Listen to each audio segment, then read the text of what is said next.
They look pretty cool, don't they? What are they, I wonder? I've got 4 of them here, and if you look on the back, there are some electrical terminals. This one is in its box. Let's have a look at this. It was made for General Post Office, and it's got the code 3300B. So after a little bit of looking online, I found this, and you can spot a row of them in this cute little manual switchboard. So these are for telephone systems, specifically private exchanges for use in offices. This particular one is a multi-phone, so multiple phones could call into this, so you could connect them all together and they could all speak. And that was used by the press back in the day to quickly distribute news. So what does it do? Well, this one is partially deconstructed. If I move this little bit, you'll see.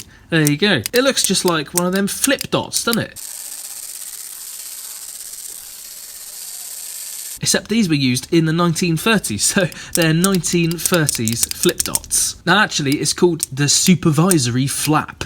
And who was the supervisor? Well, that was the telephone operator, of course, the telephonist, who was in charge of the manual switchboard, and these indicators tell you when there's a call in progress.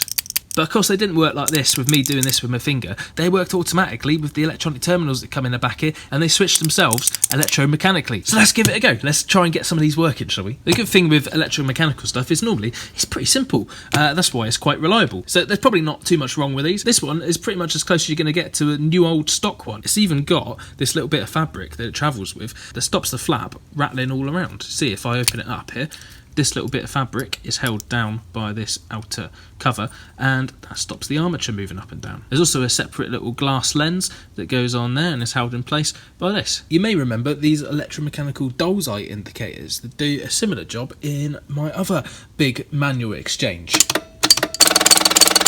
A little update on the manual exchange. I may have found a slight problem with it.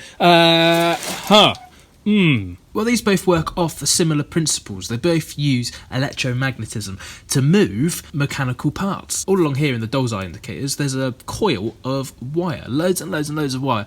And when you pass current through that, it makes a magnetic field, and it attracts a little bit down here, which switches the little indicator up and down. Well, a similar type thing happens in here. You can actually see in here, here's the coil of wire, and you connect to the 2 ends of the wire through the terminals on the back here. Doesn't matter which way around the positive and negative go, it's just a coil of wire. If I connect it on the back here, oh, there you go. Yeah, it's working. See, these things are indestructible. So let's have a closer look at the mechanism. You've got this armature here, which is the actual bit, the metal plate that gets attracted to the magnetic coil. It's all the way back in this part. So that levers this way, and you see down at the bottom of the plate is connected to this little metal rod that goes along here and is actually hooked into the bottom of the plastic flap. So when the armature moves the rod, and that levers up the indicator.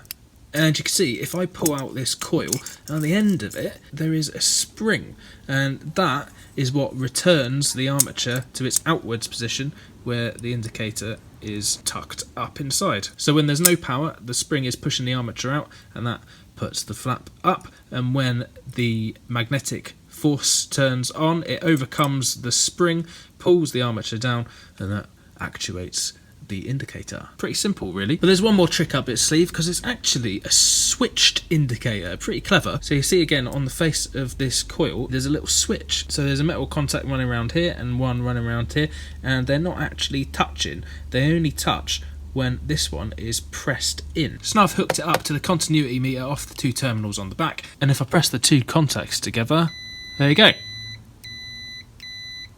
And when the coil is put in the indicator, those 2 switch contacts are pressed together by this little screw here, and it's adjustable so you get the right amount of travel. So it's not just an indicator, it's actually an electrical relay as well. Good news is, if you want an electromechanical relay switch in your synthesizer case, I make these modules, the 1606 electromagnetic switch. You can click on the demo or the shop link at the end of the video. So this one was the one in the worst condition. It's actually working pretty good, so I mean, I'm feeling good about the rest of them. The only problem with this is it's missing the little screw here that holds the coil in place, but I've got a little brass one that will do the job. Here it is hooked up to the power and the meter, and now if I turn it on, there you go, working perfect. Even the same colour as the flip dots, and it's just funny looking at old black and white photos and not quite realising that, yeah, in the 1930s they did have neon yellow stuff. Okay, we've got another one hooked up. Let's see if this one works. Oh, pretty good, but not working on the little switched contacts. I need to open it up and adjust that screw, I reckon. Oops, there you go, bit of a dirty lens. I do actually have some spares, so we might swap that one over. Okay, I'm going to turn the power on. We'll see if it pushes down the switch. No, not quite enough, so we're going to have to put that screw in. Do that through the front, just screw in a few more times, and turn the power on. There we go, working perfect. Also give it a little dust and clean while we got it open. And in a box dated 1969, we've got some spare glasses. Oh yeah, let's put that in there. So you put that on top there, and then that gets held down by this cover. There you go, you've got a fully working clean unit. This one here is switching on fine, but when you turn the power off, it's not returning to its usual position. And I found there's a little screw around the back here, and if you screw that on in, it moves the spring that we talked about earlier further on towards the armature and exerts more force on it. You can see here, there you go, lifting up the flap. There we are. So now if we turn it on, there we are, working perfect. We've got 3 working ones. And save the best condition one till last. Let's have a look at this one. Obviously, we've got to remove this little cloth bit to get it working. Whoops.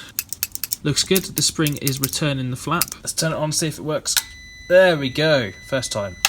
Nice, so here's our 4 working indicators next to each other, and they've all been wired into my uniselector sequencer, which is a 12-way switch as well as a sequencer. So I'm sending in 20 volts from my power supply, and that's getting switched sequentially to each of the 4 indicators. Let's have a little bit of fun.